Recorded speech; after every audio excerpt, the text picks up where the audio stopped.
Soundstripe.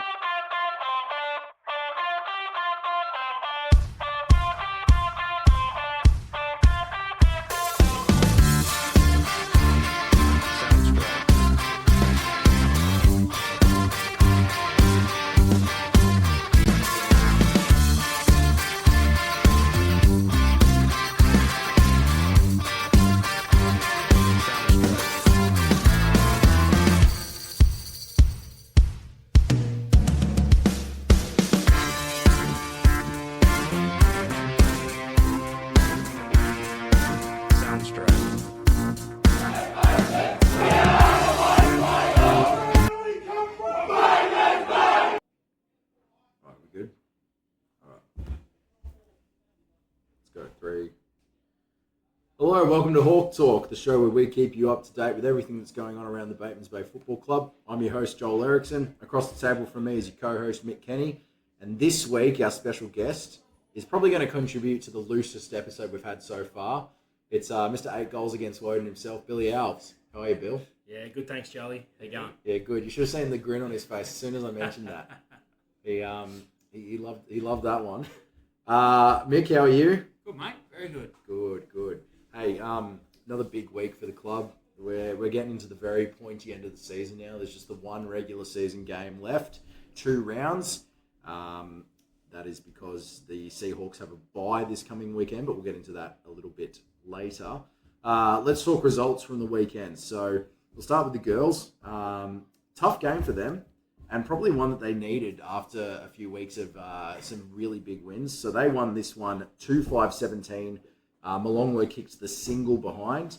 Claudia Ferguson kicked both the goals in that game.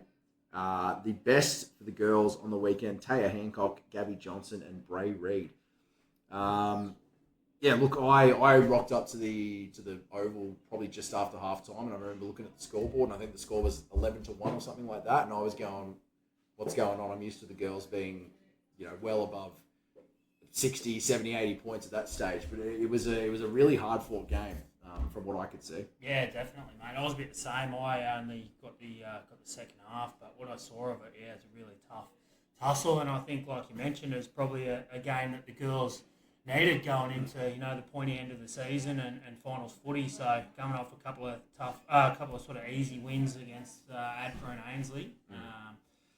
Probably a game that they wanted, and we sort of knew, we flagged it last week, we knew that Malonglo were going to come out pretty hard, considering they had sort of their finals hopes on the line, so well done to the girls for getting over the line there. Yeah, look, the girls, we've praised them all season, we've praised them on this show, they've been probably the best team in it all year, but you kind of want these tougher games as you're coming into finals, because you're not going to have any big wins in the finals, generally speaking. Definitely, mate, yep. Let's look at the other results from the weekend from that grade. So up the mountain, we had, just waiting for my webpage to load here, sorry boys. So we had a big win for Googong over Ainsley. They won that one 21-19, 145 to no score. As mentioned, we knocked off the Juggernauts on the weekend, and ANU also had a win. Probably not as big as you'd expect. This one was only 6-3, 39 to 1 behind against ADFA. Mick, walk us through what that means for the women's table heading into the last 2 rounds of the season. Yeah, so girls are 2 games clear now, with obviously 2 games to go. They've got pretty good percentage as well, so they're pretty well in the box seat to take out their second consecutive minor premiership. So well done to those girls. I'm sure they'll be anxiously looking at results this weekend and seeing how that sort of pans out. But so they're 2 games clear of ANU, and then Woden is still a few games back behind them. So definitely looking like it'll be a top 2 finish for both Batemans Bay and ANU in the women. Which sets up a big first week in the finals, potentially here at Hanging Rock Oval.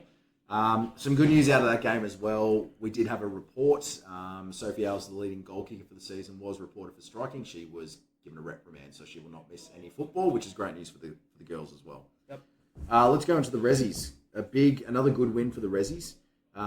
They obviously also played Malonglo. They had a 16-15, 111 to 2-3-15 win. In the goal, amongst the goals there, Buster Ware kicked 4, Sam Truesdale kicked 3. Josh Mulrooney and Stewie McGee both had a couple. Best players for our reserves were Liam Selwood, Liam Bacco, before he pinged a groin and couldn't play first grade, and Will Aiken. Look, the reserves, they're really playing what seems to be their best footy of the season at the right time. Definitely, mate. I haven't seen a reserve grade side play this well for sure. Definitely in the time that I've been here. So definitely the pointy end of the season. They're starting to play really good footy, and looking forward to the finals footy. Other results from the reserve grade over the weekend. ADFA had a big win over ANU. A very inaccurate ANU, I will say, 6-11-47 to 110-16. That is one way to kick yourself out of a footy game. Ainsley had a win over Googong in reserve grade, 410-34 to 27-19. And as we mentioned, that was a 96-point win for our reserve grade over Molonglo. Woden had the bye, as so far undefeated Woden. So where does that leave us for 2 rounds to play, Mick? Yeah, so they're a game cleared now, the twos. Woden do play ADFA this week, so obviously I think they'll be hoping that the top of the table, Woden, can get the job done there, which will get us a couple of games clear in second spot, and that result against Woden last game won't mean anything, so they'll get a top 2 finish. I think probably the one thing to mention there is Ainsley getting their first win for the year in Div 2 men's, obviously coming off a 180-point thrashing against the Seahawks a week before, and then come out and get a win. So well done to them as well. Yeah, we've spoken about it before. Ainsley are obviously a very different side at Allen Ray Oval than they are when they come over the mountain and play us. And that's probably the difference between a 180-point loss in Bateman's Bay as opposed to being well and truly in that game and winning that game against Googong on the weekend. So credit to them. Let's go into our senior division, our ones. It was another win. 15-11, 101 to 3 straight 18, and those 3 goals all came in a bit of a burst in the third quarter there. Amongst the goals, once again, Buster Ware kicked 4 in 2 grades. He's been doing that every time he's backed up this season, Buster. His little brother Tully on debut kicked 2 goals. One of them was an absolute beauty. Right foot snap whilst being jammed by one of Molonglo's defender. And Will Aiken also kicked 2 goals in that game. Best for the Division 1 side were Michael Thane, yourself, Mick, you got in the best list there, and Joseph Teggett. Look, it looks like a really good win on paper, but it was a bit of a weird feeling after the game. It didn't feel like the team played to the best of its abilities. Is that kind of how it felt on the field to you, Mick? Yeah, I think. Well, I actually didn't think we played too bad at footy. There was probably patches where we didn't play as well as we wanted, but I thought Molonglo, they fought pretty hard. They battled pretty hard, and they made it difficult for us in patches. So it was probably frustrating. There was probably players that were frustrated the way that we were moving the ball at certain stages. But, I didn't think we were too bad. I thought the Joey Teggett, Michael Thane show in the middle is just outstanding. I love sitting back and watching it. I think we mentioned it last week as well. So, and obviously for Tully Ware to come in and kick a couple of goals and definitely didn't look out of place. No. So some big things on the horizon there. Not at all. And it wasn't just the goals for Tully. Tully did a really good job getting up the ground, providing an outlet for you playing out of defence and the rest of the defensive line. I thought Tully was really good on the weekend. Yeah, no, definitely, mate. I think we've flagged it for a while now. He's probably been the best player in the Rising Stars setup this year, and like I said, it's really going to be something to look forward to in the years coming. Is watching him and these other guys coming through from that Rising Stars team. So let's look at some of the other results around the grounds. This was a big one up at ANU. ANU got the win over ADFA 10-8-68 to 9-9-63. That is tight. And that could potentially, we'll get into the ladder soon, but that could potentially springboard ANU into a potential assault on that last spot in the finals. Googong had a win, 12-14, 86-65 over Ainsley. And of course, our big win over Molonglo. Where does that leave the ladder with those results? Yeah, so we're 2 games clear, but we've obviously got the bye this week. So Woden up against ADFA is second versus third, so those results obviously will, if ANU can do us, if ADFA can do us a favour and also get a win over Woden, then obviously next week's game sort of won't mean anything, and we'll lock in a home final. So hoping for that result, and it means it'll probably take a little bit of pressure off going into that last game up the hill. But I think we sort of mentioned it last week about ANU, being outside the four, and for them to come out, they obviously responded really well and knew that their season was on the line. So come out and beat ADFA on the weekend, and puts them back in the mix now to make the four as well. It was a bit of an odd result if you're looking at it from the outside in, because we've talked about ANU. You'd probably be able to argue that they've been the biggest disappointment in this grade. I mean, my knowledge of ANU is they're always kind of there and thereabouts. They've won premierships, they've made grand finals, they've played prelims, and now to see them in fifth at this stage of the season, it's a bit odd. But obviously they've showed that they've still got a good footy side there, because ADFA's not an easy team to beat at the best of times. Yeah, I think ANU's a funny one because they obviously don't have a junior setup, so they're pretty reliant on what's coming in and out of the university. So they will have years where they've got really really good football sides, and then there might be a couple of lean years depending on who sort of comes in and out of the uni. So just looking like with their player turnover that they're sort of in a bit of a mini rebuild again. Yep. But I also get the feeling that they're probably not a team that you want to be playing. No, if they've got a bit of momentum heading into finals, you don't want to be facing that team. Yep. Rising Stars, let's talk about them. It was a loss up the hill to Ainsley. This one was the Seahawks 2-1-13, Ainsley 17-18, 120. We got the 2 goals with Jed Ware and Zach Rumble. The best players on the day, Marty Preston, Jarrah Weston, and Zach Rumble. Boys, you guys can speak to this one. We've talked all year. They've had a crack all year, but unfortunately it is another heavy loss for our Rising Stars. Yeah, I think probably the last quarter fade out was probably the most disappointing thing. I think Bill would probably agree with that. I thought there was definitely stages where we matched them. I thought the first quarter and the third quarter. Zachy Rumble kicked goal of the year in the third quarter, so he'd be happy for me mentioning that. But I thought they matched them pretty well for majority. It was probably just that bit of a fade out in the last quarter where we just couldn't win any clearance, couldn't win any stoppage, and they were just sort of queuing up and kicking goals off the back of that. But a couple of games to go now for the boys, so I wouldn't say we're limping to the finish line, but we're definitely looking towards the finishing off this season the best that we can, and I guess hopefully springboarding into next year. Yeah, so let's talk other results from that grade. Marist had a win over Queanbeyan, and that was 8-13-61 to 2-7-19. Belconnen beat Eastlake 7-6-48 to 3-8-26. And of course the aforementioned result for the Seahawks against Ainsley. Where does that leave the ladder? And do any of those results surprise you from the other games? Yeah, so I think Eastlake now they've lost 2 on the trot, so they obviously lost to Ainsley last week, and then now to Belconnen. I'm not sure what Bill's view is on it, but I probably think that it's pretty open, really. I thought Ainsley were really good on the weekend. I think that top 4, it's pretty hard to pick a winner, really. I think the 3 games that we played against Belconnen, they've looked really strong as well. So in that one game we did play Eastlake here when we were heavily undermanned, they looked pretty red hot as well. So yeah, I guess from my point of view, very open top 4. I think any of those 4 sides in the finals can definitely win it. I think if I'd lean toward any side at the moment, it's probably Belconnen. Okay.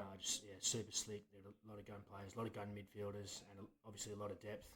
Given they've got 2 emerging stars sides as well. So yeah, for me, they're probably the ones to beat, but it wouldn't surprise me if any of those 4 teams won it. Yeah, okay, and I guess that's what you want from a healthy competition. Is you don't want competitions where there's just kind of 1 or 2 teams that can win it. And look, I know Batemans Bay won't be part of that final setup, but it's going to be interesting to watch, especially considering we've had experience playing against these guys. Yeah, I think it's a really good standard of footy. The players that are kicking around in that grade. I wouldn't be surprised if you're seeing a couple of these guys playing on telly in the next couple of years, because there's some really handy players in those top teams. So reckon a few draftees. Yeah, potentially. I do know that there's a couple of guys that one from Belconnen, one from Queanbeyan, that have been invited to the combine. So okay. Yeah.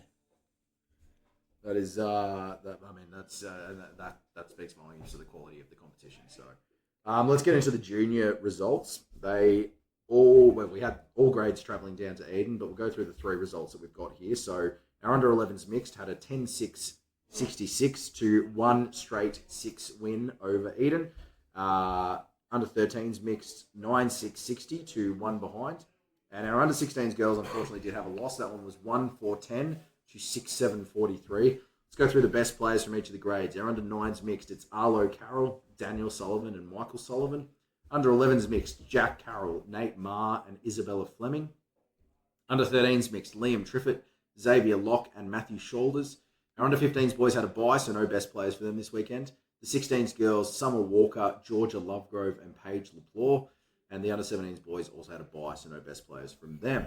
Mick, do you want to take us through some of the ladders for our juniors? Who's looking good to be playing some finals this season? Yeah, so I think those few wins for our guys down in Eden, the lower grades, the 11s and the 13s, has got them right back in the mix. Those scores that you read out too, I think they're Mercy Rule scores too. Mate. Are they? So, okay, there you go. so they were definitely a lot bigger than that. But, sure, right.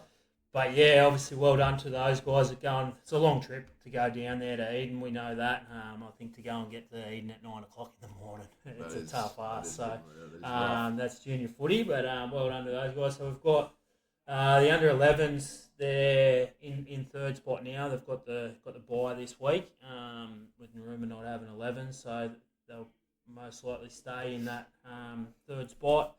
13s, they're in fourth.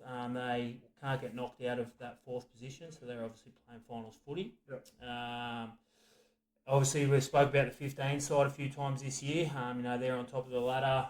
They've got the bottom of the ladder in Narooma this week, so you would like to think that they'd finish on top, finish with the minor premiership. Under 17s boys, they'll have their last game this year. We've obviously spoken that it's been a bit of a struggle for them. They're coming up against the top of the table in Narooma as well. Yep.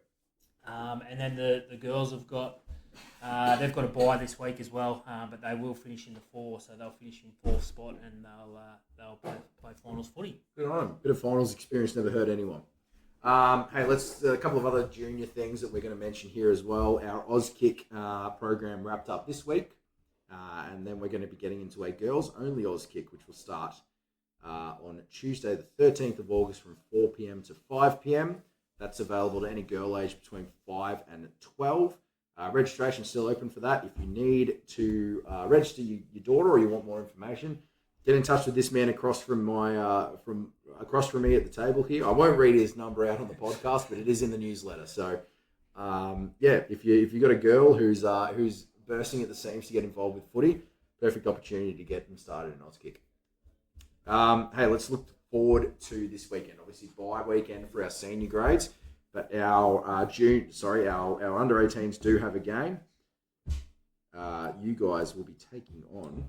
You can talk to this. You know a lot more. Yeah, we got Marist at Lindwall Oval on Sunday at 11 a.m. Yeah, okay. So, look, last time we played Marist, obviously the result was overshadowed by a pretty serious injury. We won't go into that because we spoke about that on the podcast a few weeks ago. But what do you think it's going to be tough for the boys to play against this side, knowing what happened last time you played them? I don't know. I thought our boys actually played really well the last time we played them. And I don't know whether it was because they responded to what had obviously happened with Finn or it was obviously a night game. So the boys were getting a thrill out of that as well. But I think Bill probably agreed with me. I thought it was probably one of their better performances of the year. I thought last time we played him, Callum Dawn was unstoppable, especially in that first quarter. I think Morris are one of those sides. I think we've probably had patches where we've played really good footy against them, but they are a really slick side as well, sitting in third on the ladder. Yep. It'd be interesting to see, I guess, what they want to get out of it. They've obviously got finals footy a couple of weeks. In a couple of weeks, and then for us boys, we're sort of finishing off the year. But I think for us, it's just getting up there, our last Canberra game of the year, make the most of it, and enjoying our footy. What are you looking for as coaches at this stage of the season from your team? It's pretty much just enjoyment, mate. Where our main thing now is retention. We want to keep these boys at the footy club, and we want them to rock up again in pre-season and go again. So whether that be back in the Rising Stars grade or transitioning into senior footy, that's really what our main focus is just having fun. And, we know it's getting beat is never much fun all the time, but these boys have, they've ripped in all year, and we've always saw the the enjoyment or the positive side of playing footy, and it's full credit to those boys for that. I got to say as well, like you could describe these as the kind of the dog days of August in inverted commas, but I mean, there's still so many under 18s getting down to training. You can tell that they just love playing footy, which is I think despite the results, it really does come through, especially when they're playing at home. I think we were never results driven, mate. I think myself and Bill knew that at the start of the year that we were always going to be up against it, but it was mainly just getting up there, getting this option, this standard of footy, out there for our juniors to play footy. Bill, while we're talking about the I guess the Rising Stars, I want to ask you what's your experience been like this year as an assistant to Mick? Yeah, Jolly, I've really enjoyed it. It was something I probably envisaged myself doing at some stage of my footy career, or as part of my involvement with the footy club. I think if we can sort of look back at where I was halfway through last year, battling with the injury, and I thought, I need something to look forward to, definitely for next year. And I was probably going to coach some sort of age group, whether that was 17s or Rising Stars. I hadn't really determined that, but as soon as I heard we had Rising Stars, or we're going to have Rising Stars, I was keen to jump on board. But really enjoyed it so far. It gives me a whole different perspective on the game, and really enjoyed getting this bunch of lads into the club. And like Pern said, hopefully we can retain most of them and boost our senior grades in years to come. Yeah, I got to say as well, like speaking to some of your boys, I've heard more than a few of them say this is the best coaching we've ever had. So full credit to the two of you. It's good coaching and a good group of boys that's going to keep them around, and I think we've got both those boxes ticked. So let's talk about the other games that are happening this weekend for your grade. East Lake taking on Queanbeyan. You got a tip for that one? East Lake, I would assume. I know they're battling with injuries at the moment, but Queanbeyan are a fair bit off the pace. Okay. Yeah. And Ainsley and Belconnen. It'll be a good game of footy, I reckon. That will be very tight. Yeah. I'd be tipping Belconnen, I think. At Allen Ray, yeah, I'll go an upset. I'll go Ainsley. That's Allen Ray Oval, Friday night at 7:15. So under the lights there, that one. Let's talk about the other games for our senior grades, because obviously, we're pretty strong position. We're in a pretty strong position on all three ladders. Still, a lot can change based on this weekend. So let's talk about what's happening this weekend. Up the hill, probably the one game that doesn't affect too much. We've got Ainsley hosting Molonglo at Allen Ray Oval across all three grades, I should say. This is a big one for first grade, not so much for us, but this is big for that last spot in the finals. Googong hosting ANU at Rockley Oval. And then the biggest one for us is ADFA hosting Woden. That has massive implications for both our first grade and our reserve grade sides. I'm going to get some tips out of you, Mick, because I might as well now that I've got you here. Yep. Ainsley Molonglo, who do you think wins the grades in those games? I don't know. You would think Molonglo would win that. I think based on the performances we've seen out of those two clubs the last couple of weeks. Yeah, you would think that, but as you mentioned before, Ainsley are a different beast in Canberra than what they are when they travel down here. So, it could be a tight game for the spoon, that one, I think. Yep. Googong ANU, that could potentially determine who is playing, I guess, the better quality final here. They're the two teams in first grade particularly that are fighting for that third and fourth spot. Yeah, I think that's an interesting one. I thought when we played Googong down here, I thought they were a pretty good side. And then I haven't played ANU in first grade this year, but judging by results, I thought they were a fair bit off the pace, but obviously beat ADFA last week goes to show that they're not. So a really interesting game. I don't know if it's at Rockley, I'd probably say Googong, but. Well, I think particularly in first grade, ANU is facing a position where if they don't win that game, it's going to be very hard and possibly even impossible for them to make finals. They won't make finals if they lose, mate. Yeah, so that's a must-win for ANU. Yep. And then this one, big implications for both reserve grade and first grade. We'll get you a reserve grade tip first. Obviously, Woden undefeated. Mm-hmm. We beat AD for a couple of weeks ago, 3 weeks ago now in that reserve grade. Would you expect Woden to probably get the chocolates there? Yeah, I think so, mate. I think they will. I know playing at ADFA, it's obviously a bigger ground. They like to use their run which probably won't suit Woden. But I think Woden are probably just a bit too strong in reserve grade for ADFA. And first grade's an interesting one because Woden's been pretty strong. The only teams they've lost to this year are Batemans Bay and ADFA. And ADFA gave them a bit of a touching up earlier this season, and I think it's because as we've spoken about before, they play very different styles of footy. If Woden's winning the game, it's usually because it's a very heavily contested kind of game. But ADFA want to get you on the outside. They want to get the ball into their young athletes' hands and beat you with their pace and their skill and their fitness, really. So what's your feeling with that one, Mick? I'm going to go ADFA.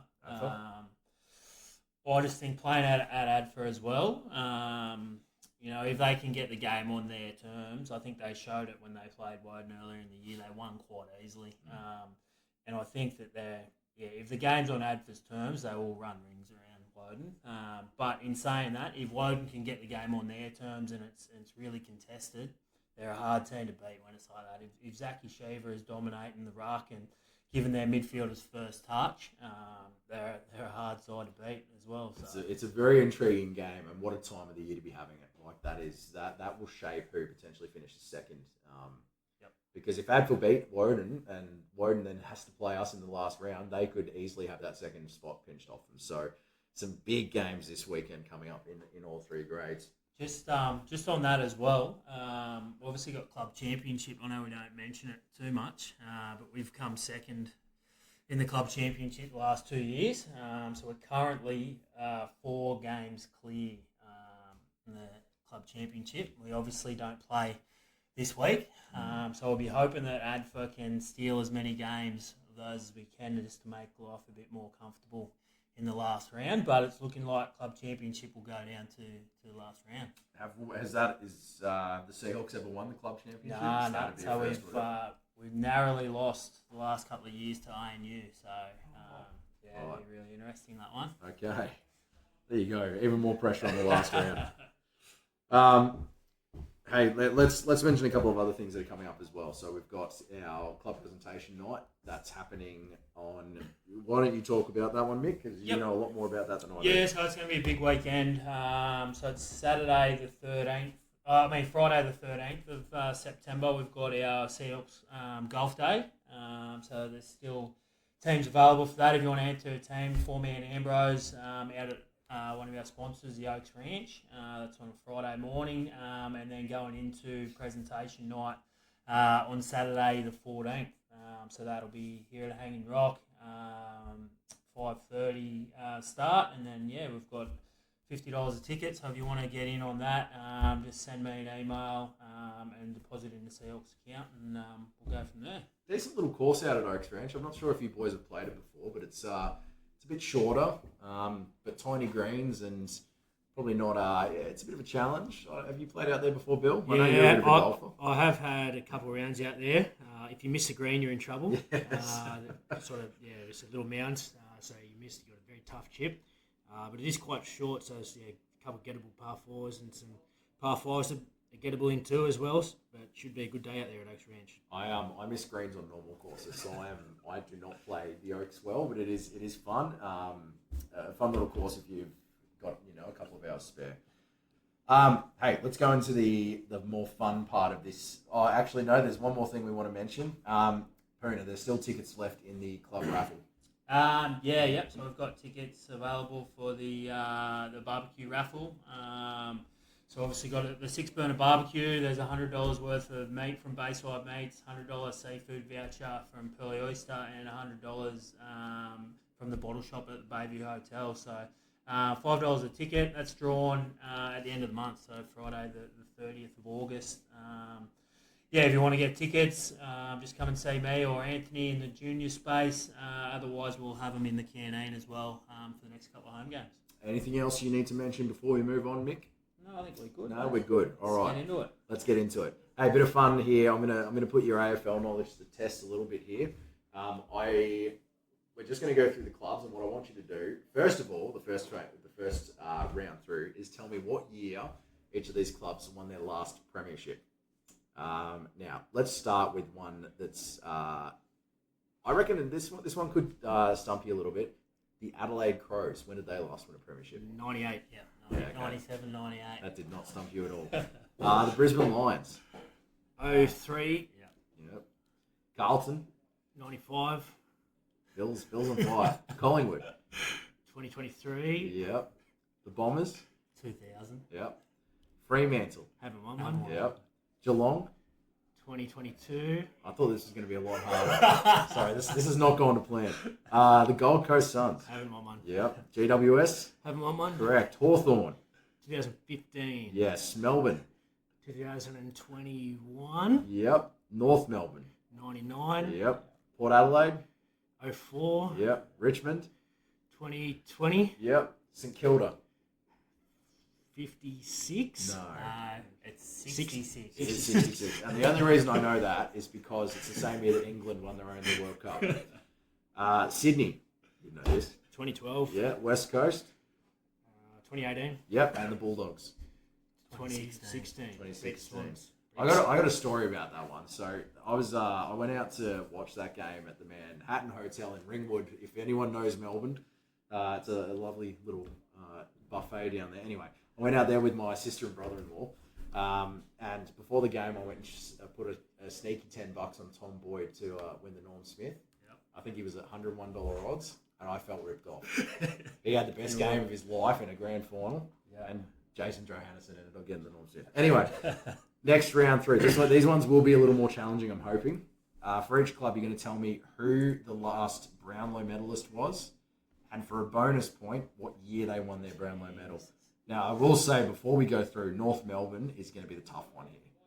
It's a medalist from before any of us were born, so just keep that in mind.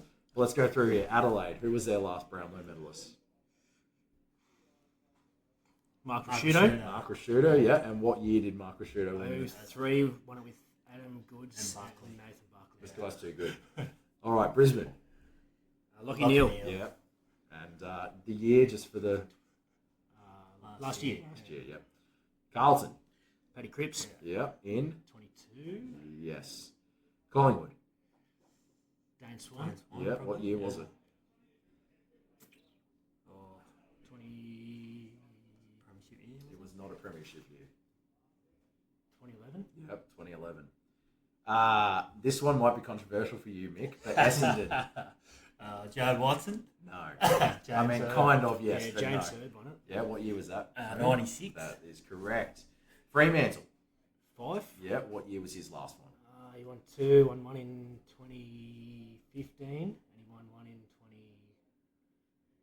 2019. Yeah, correct. This guy's good. Jeez, yeah. Geelong. Paddy Dangerfield. What year? 2016. Correct. Gold Coast. Gary Ablett. Yeah, what year? 14. Oh, we stumped him. 2013 was his. GWS. Haven't had one, have No, they? I haven't. You're right. No Brownlows for that club yet. Hawthorn. Tom Mitchell. Yeah, what year was that?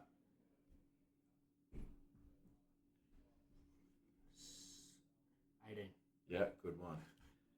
This is a good bit of trivia. Melbourne. Way Waden. Yes. Oh, it is too. What year was that, Bill? 2000. That is right. Now for the tough one. North Melbourne. Who was their last Brownlow medalist? No idea, Joey. So this one, Ross Glendinning in 1983. So it has been 41 years since North Melbourne have won a Brownlow, and the fact that they have Wayne Carey running around for so many years in between, probably a bit of a travesty. But anyway, let's move on. Port Adelaide. Ollie Wines. Yeah, in. 21. I just want to point out as well that Robbie Gray was robbed in 2014. Richmond. Dusty. 2017. Correct. St Kilda. Robert Harvey. Yep. Did he win back to back? He did win back to back with 97, 98. 98. 98 was the so he was the Brownlow medalist in those back to back Adelaide Premiership years. Let's Sydney. Who was Sydney's last? Adam Goods. Yep. 03. No. 2006. Oh, he won a second one. He did too. West Coast. Prentice. Yep. 20... That's mad, isn't it? 2016? No, 2014. He robbed Robbie Gray. And another good bit of trivia here: Western Bulldogs. Chris Grant should have won one. Yeah. He was He suspended. was suspended. Chris yeah. Grant I would think not- that was James Hurd. I'm gonna give you a hint. Even if Chris Grant had won his, he would not be the most recent Brownlow medalist from the Dogs. Adam Cooney. Yeah. Yeah, it was Adam Adam Cooney. Cooney. In what year? In what year, Bill? 2008. Yeah, you're right. This guy's too good. I thought that was going to be There was challenging. no but Google Bill- search used here either. No, I can vouch. I'm the only one with a phone here. Hey, let's get into the last part of this podcast. We're going to put Billy Alves under the spotlight. We're going to start with your quick fire questions, Mick. You have the floor. Yep, righto. We'll get into these nice and quick. So, Billy, tomato sauce, fridge or pantry? I'm a fridge man. Yes, I like this guy.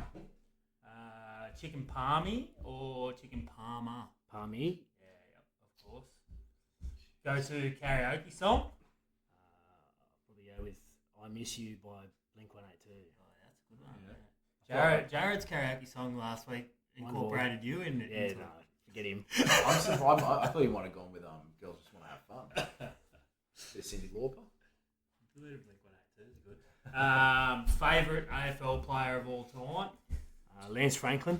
Loved him at Hawthorn, and then when he came to Swans, put the icing on the cake. Couldn't see that one coming. Next one is your best player or your favourite Seahawk of all time.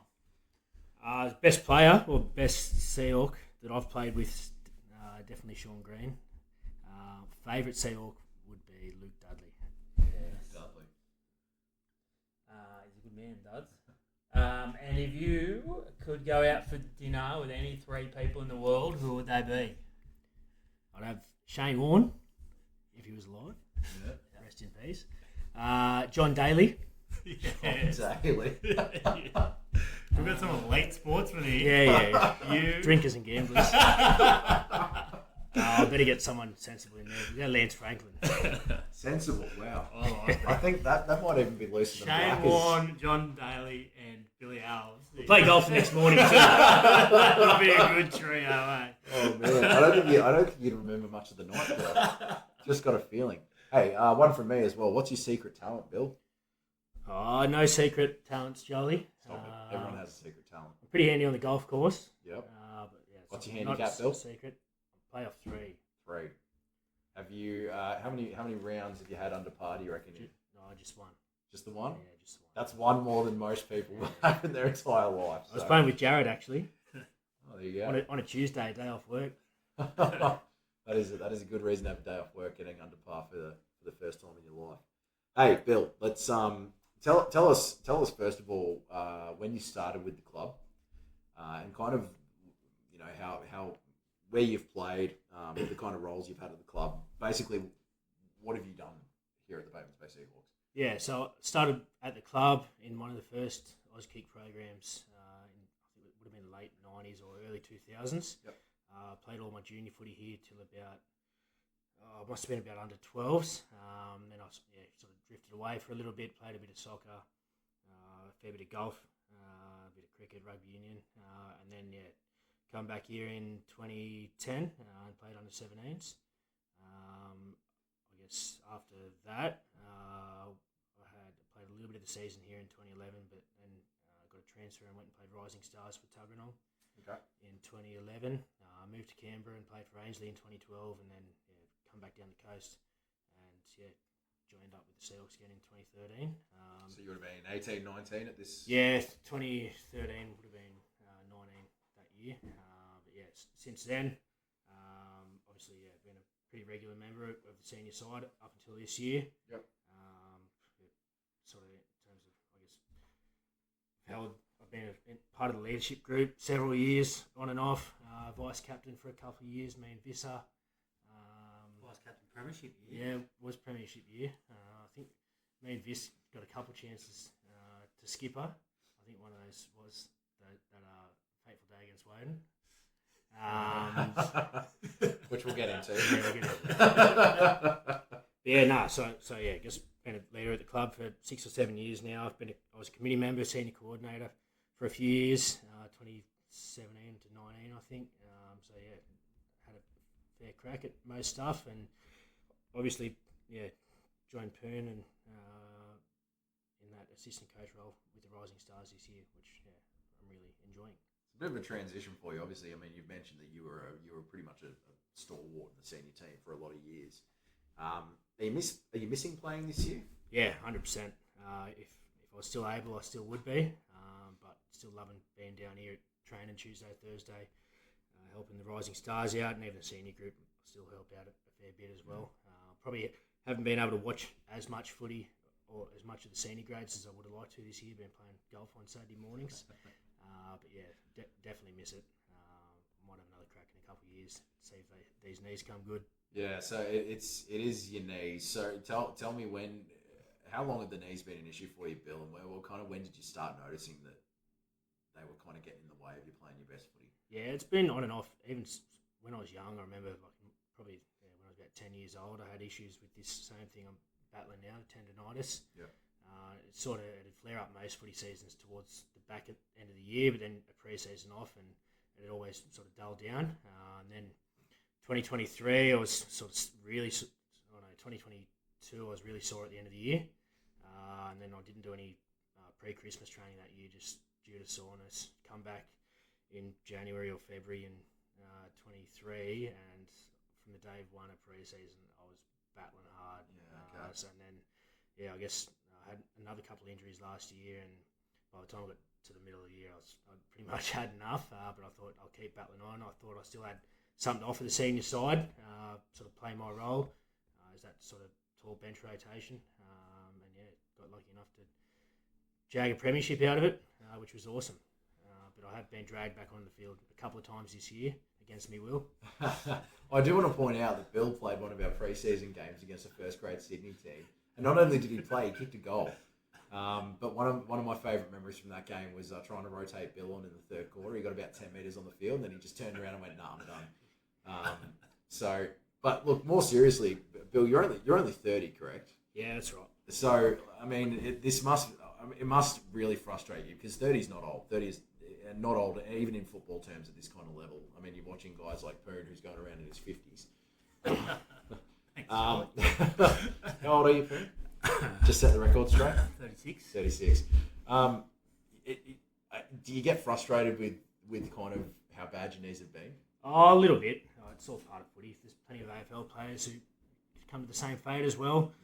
And I guess the way I see it is the candle that burns twice as bright burns for half as long. Yes. Ooh, That's a good one. We'll end the podcast there. That's very good, Bill. Now, Bill, when was your first senior game with the Seahawks? I played a few games in 2011.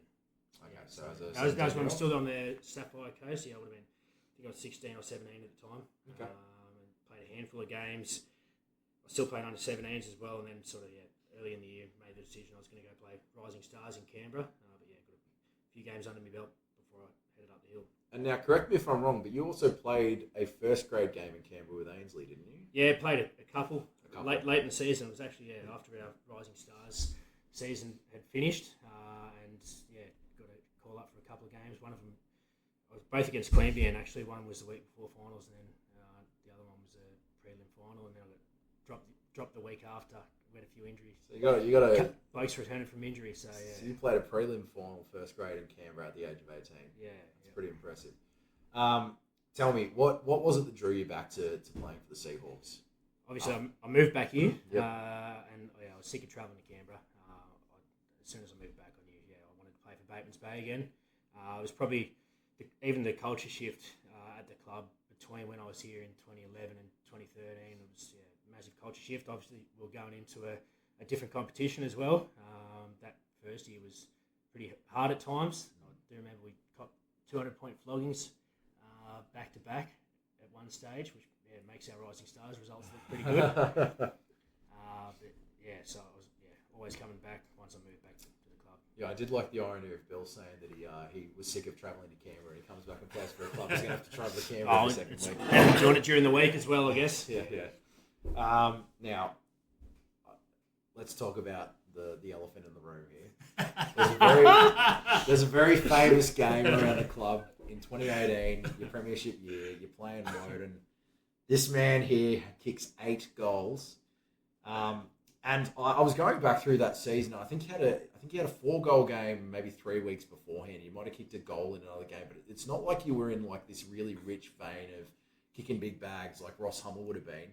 Where did it come from, Bill? Oh, it was a one-hit wonder. It was just an absolute day out. Everything went to plan. It was probably a bit of a different role for me. I think usually I was sort of that support player, but then I sort of turned it on in the first half a bit, and then in the last quarter, coming into my own, and just every time they kicked it to me in the 50, I'd mark it to kick a goal.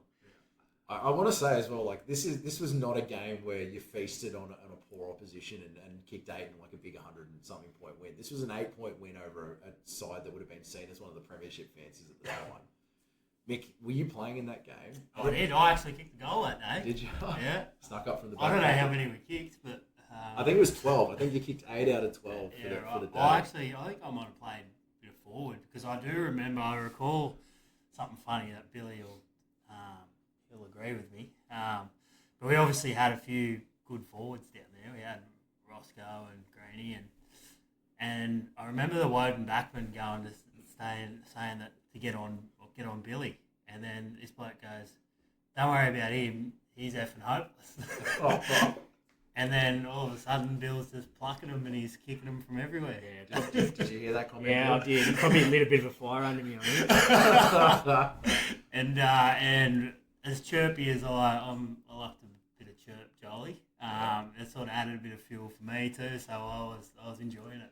So, Bill, did you find that were they switching guys onto you, or did you just have one backman that you gave an absolute bath that day? They rotated a bit, but I don't think it was intentionally. It was probably.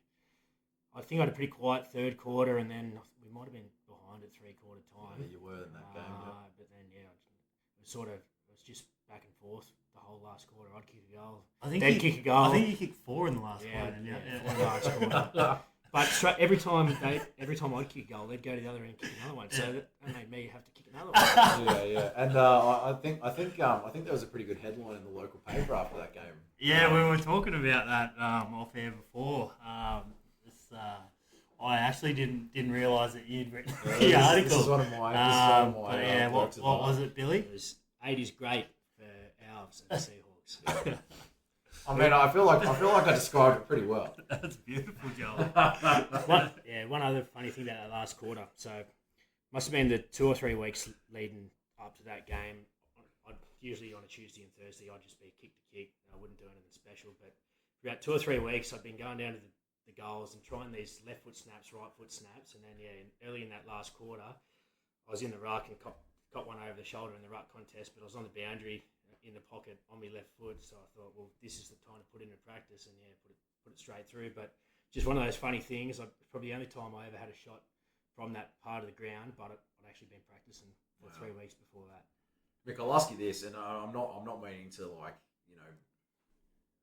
give Bill a big head or anything with this one, but it's 8 goals in a very key clash against the Premiership fancy. Have you seen a better individual effort in your time at the football club in first grade? Yeah, it would be probably controversial if there was. I think obviously a massive game of footy. I think we spoke about it that first week when we did the podcast that I don't think we'd beaten Woden in a very long time, and it was probably one of the catalysts behind our season. Really was that game getting us going, and Billy was obviously a massive part in that. But that last quarter was something that I'll never forget. And like Bill said, it'd go down and Bill would just pluck it and he'd just send it through the middle, and then it'd go down the other end, and then he'd be waiting for someone else to kick a goal, and Billy would just pop up again. And but no, he's always had a pretty good knack of kicking goals, and I think when I first come to the club, he come back to the club at the same time, and we played a fair bit of footy together down back. It's probably only been the last few years of his career that he's probably transitioned back up forward, and he's obviously been very handy for us. Yeah, it was just a shame I never repeated it. Well, I was going to say my memory of watching that 2018 team was that Bill seemed to be the guy that he was a bit of a swingman for you that season. If things were getting tough, you'd often find that you'd throw him back behind the ball as an extra tall. Yeah. So I mean, for a guy who plied his trade probably a lot as a swingman that year, was it? It must have been fascinating for you as a captain watching this guy just kind of go off like this. Yeah, he's got really good footy IQ.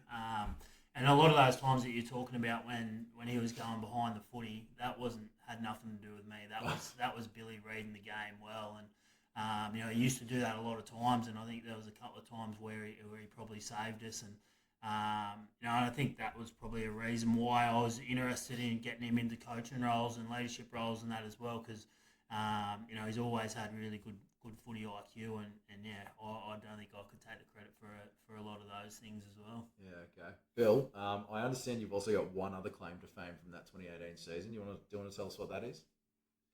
2018. Or was it 2023? It might have been 2023. Nah, be 8. What, first goal? Yeah. Oh yeah, first goal in the grand final. Yeah.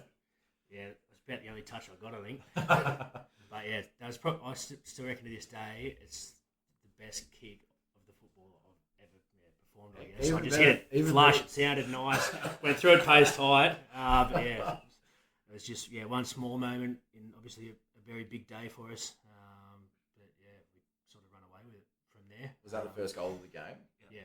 There's something about kicking the first goal of a game in a grand final. It just I think it relieves a bit of pressure, obviously. I think it was pretty tight tussle for, if I recall, for the first sort of 5, maybe 8 minutes of that quarter, and then once Billy kicked that, we sort of kicked away. So it was obviously a really good start from the big fella. Now, Bill, I've asked a few guys who have played in both premiership teams this question. I'm gonna ask you the same question to see if I can actually finally get an answer. I don't like my chances, but we'll see. You played in both the 2018 and the 2023 premiership side, Bill. If we put them together against each other so we put the 2018 side against the 2023 side, who wins? It'd be a draw, Jolly. Oh. I'm gonna keep asking. 12-8 to 12-8. 12-8. You'll kick 8 of those? No chance. The 2022 side was pretty good as well. Yeah. That'd probably nearly draw those two sides. 2021 pretty good.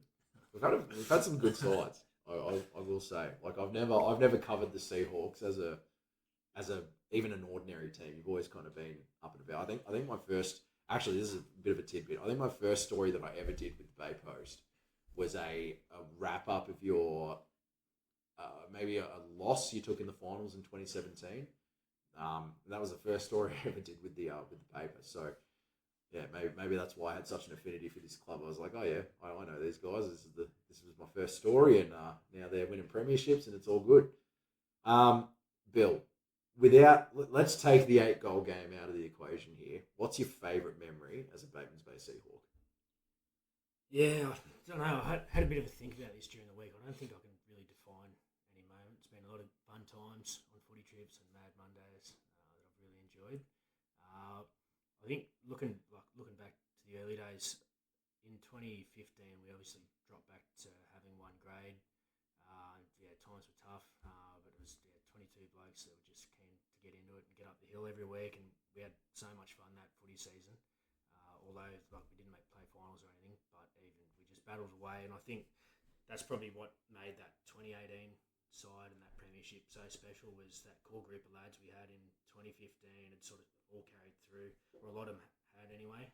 Had plenty of awesome times on and off the field. Obviously the premierships in 2018 and 2023 stand out. What about the other way? Do you have a memory where you kind of look back and go, yep, that's probably the lowest I've felt as a Batemans Bay Seahawk? Yeah, a few injuries at times, always pretty difficult. I think that 2022 prelim, we obviously kicked ourselves out of it, essentially. Just inaccurate all day. I remember losing to Googong. That Googong one day was an absolute shocker.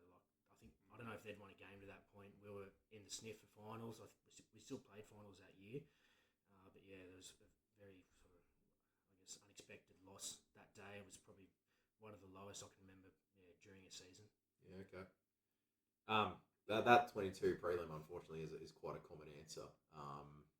And I think you can see in the way that the club responded. And would you agree with this, Bill? The way the club responded in 2023, and even the way they're playing this year, you can tell that hurt a lot of the players a lot.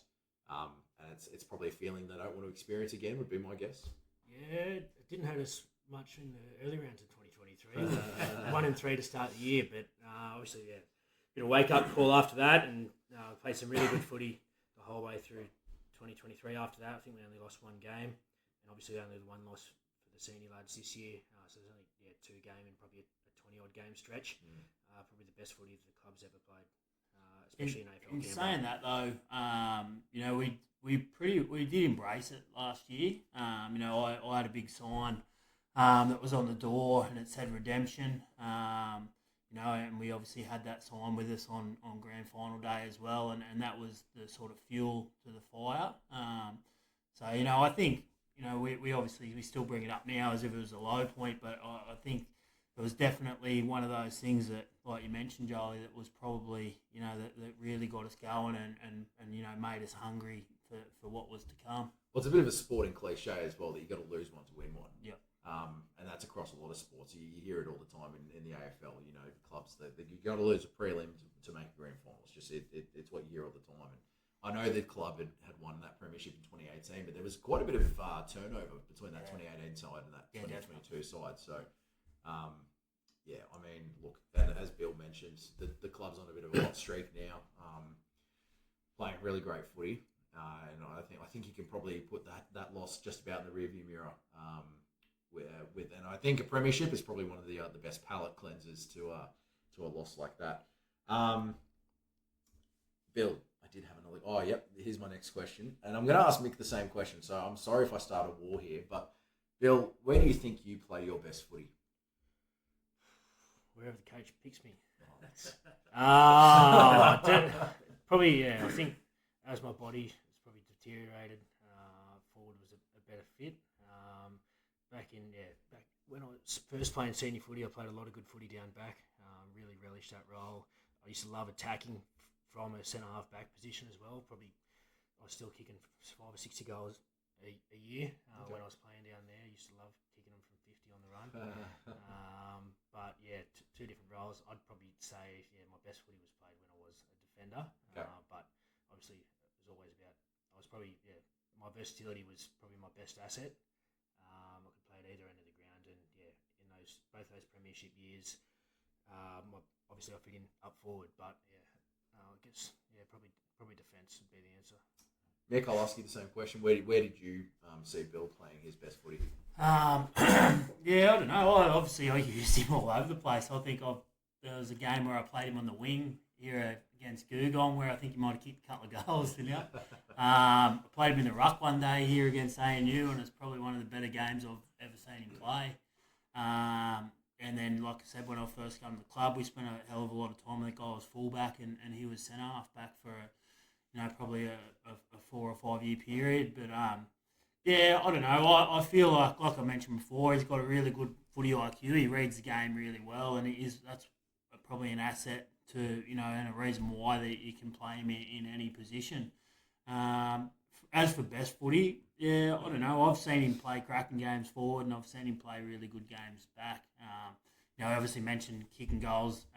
Coming out of the back line. I think there was a day at Goulburn we played, and he was centre half back, and he probably won us the game by kicking a couple of goals late in the last quarter from centre half back. And really really smart footballer, and a talented guy who you could play anywhere. Tell me, you've played a lot of footy with this man, and you did talk about him just now. But what was it about Bill that made him just a guy that was probably one of the first picked? Yeah, Bill's a great clubman. That's him in a nutshell, I reckon. He's a bloke that he'll do anything for his teammates, do anything for his footy club, and I've obviously gravitated to him a hell of a lot. We've become really, really close mates, and I think even this year, just by spending a bit extra time on a Sunday, we've even created a better bond together, and he's just a legend bloke to have around the footy club, and I think anyone that's been here and played with him or been involved in the footy club would know that, and we love to have him here. Now, Bill, you'd have some interest in the women's team, considering you've had sisters play in that team. What is it like as someone who's played so much footy at the club, seeing your sisters have an opportunity to also represent the club, what was that like for you? I thought you were going to say, what's it like being the worst footballer in the team? I'm not going to say that. No, it's really good. Obviously, yeah, two of my sisters, might have been all three of them, played a little bit of footy with Browley and Maria before the Seahawks had a women's side. And then as soon as they did establish in 2019, the two of them come across. Sophie had a couple of years before she joined the club. But yeah, no, it's really good getting them involved. Sophie's now played 50 games. Laura would have played 30 or 40, I'd reckon. And Claudia, played a season or two. So no, it's really good. I find it a bit hard to get here at 10 a.m. with me golfing schedule. But no, I do enjoy watching the women play, and yeah, love watching Sophie play. She's an absolute freak. I wish I had her talent. Well, Mick, who is the best footballer in the Alves family, and why is it Sophie? Yeah, it's definitely Sophie. Oh man! Hey, let's get into some questions that are a little less serious now. After you've heard the story about the 8-goal game, and if you've spent any time around Bill, you will hear the story of the 8-goal game. You then start to hear stories of Bill's shenanigans on footy trips and Mad Mondays. And look, obviously this is a PG-rated podcast, so we don't want to get into anything too controversial. But Bill, can you give me an example of some of these shenanigans, something that our junior footballers can listen to and hopefully have a laugh at? I don't know what you were talking about, Joel. No, I don't have any PG stories for you, Joel. It's obviously a really good club to be around. We've had so much fun, both on the field and off the field. Me, Ross Hummel, and Zachy Veneris were sort of a bit of a troublesome trio, I guess, for a few years there. But yeah, had some of the best memories on Sunday mornings, day after a game, and really cherished all those times. Well, I understand that you were probably public enemy number one amongst the team for one trip in Melbourne. Mick, do you want to tell me a little bit about why that was? I don't know much about it, Jolie, to be fair. I was still at Crown Casino. I come strolling home and everyone was out the front with their bags. We'd all got the marching orders. But we had a bit of issue finding an accommodation after that. But yeah, we got booted from the backpackers, and then backpackers we got kicked out of. Did the ring round to all the other backpackers. Said don't let anyone from Bateman's Bay in.